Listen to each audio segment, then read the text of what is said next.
The struggle is temporary. There is an end date to it.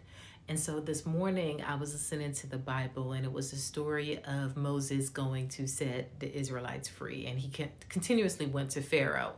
But there was this one time he went to Pharaoh and he asked Pharaoh to let the people go. And Pharaoh was so angry. He says, you know what? Now you got to make bricks without the straw. Go find your own straw. And this is in Exodus chapter 5. Let me read this for you. That same day, Pharaoh gave this order to the slave drivers and overseers in charge of the people. You are no longer to supply the people with straw for making bricks. Let them go gather their own straw, but require them to make the same number of bricks as before. Don't reduce the quota. They are lazy. That's why they're crying out, let us go and sacrifice to our God. Make the work harder for the people so that they keep working and pay no attention to lies. Now, I was listening to that this morning, and I was like, man, why I got to work harder with less? And I was driving in my car today, and TravisGreene, You Made a Way came on.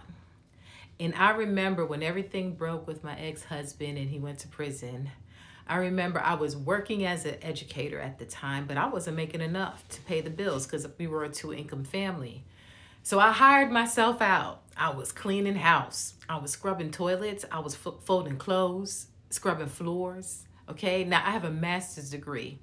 I was a favor runner, okay, trying to make tips here and there, serving burritos to these little college kids. I was driving. I was hustling. I didn't even have the strength to create a business because I was just in work mode. I was in survival mode, not creativity mode. So I was working and working and working out, and I remembered this exact same feeling. Like, why am I required to do more with less? Now I don't have a husband and I don't have the income, but I am still required to pay the bill. Wells Fargo still wanted their money for the mortgage every month. They wanted it on time, okay? I still had bills even though I had less. And I had to go find my own straw to make bricks. Whew. And I was in that closet and I was remembering I would listen to TravisGreene, He Made a Way. And then VashawnMitchell, Nobody Greater. And then tashacobbs would come off, For Your Glory. And it was like those three songs was like back to back to back in my spirit.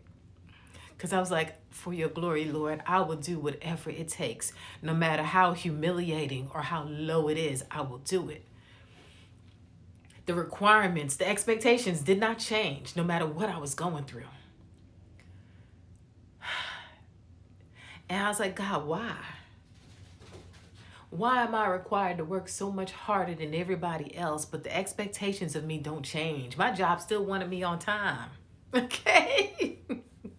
No matter what was going on, my requirements, the mandates never changed. It didn't let me up. I didn't get the reprieve.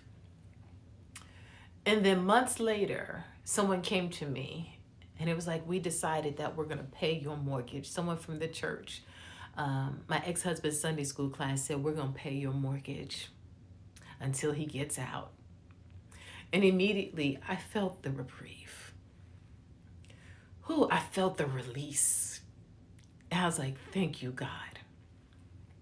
And I feel like I'm in the same situation right now. Like, God, I feel like I'm having to produce more with less. And I keep asking God, why? And he keeps reminding me, it is temporary. You have to gird yourself up. You have to strengthen your resolve. Because in a minute, you're going to plunder the land. And you need to have the strength to do it. And I said, thank you, God. So every day I'm waking up. I'm working hard. I'm doing everything I need to do. I'm showing up. All right? Those that get it will get it. On this back wall is 50 people that kept getting up in the midst of loss. All right? They kept trusting. They kept believing God because the requirements did not change in their lives either. Okay? They lost a lot. Okay? But the light who is God, he still showed up in their lives. And they still laugh. They still can laugh after all that loss. And so today I'm telling you, your situation is temporary. Gird yourself up. The hard work that you're doing now is to strengthen you for the plunder. Okay? Because when you start enjoying your life, there are going to be people saying, must be nice. They didn't see you make bricks with no straw. They ain't see that part. Okay? Like, don't try to shade me or try to make me feel bad for the blessings that I'm living in right now. Don't make me feel bad over my overflow season. Because it's coming. You about to plunder the land. Remember that, okay? Listen, if you have not subscribed, subscribe to my YouTube channel and get encouraged, okay? Get encouraged. It's called Lost, Light, and Laughter. Go to YouTube. You can also find it on Apple and every podcast streaming network, okay? Every platform, it's there because I want to encourage people. And I'm encouraging you because I have to encourage myself every day, all right? Build them bricks with no straw because it's temporary. You gonna plunder the land, all right? Listen, are you ready for ministry? Because it's calling your name.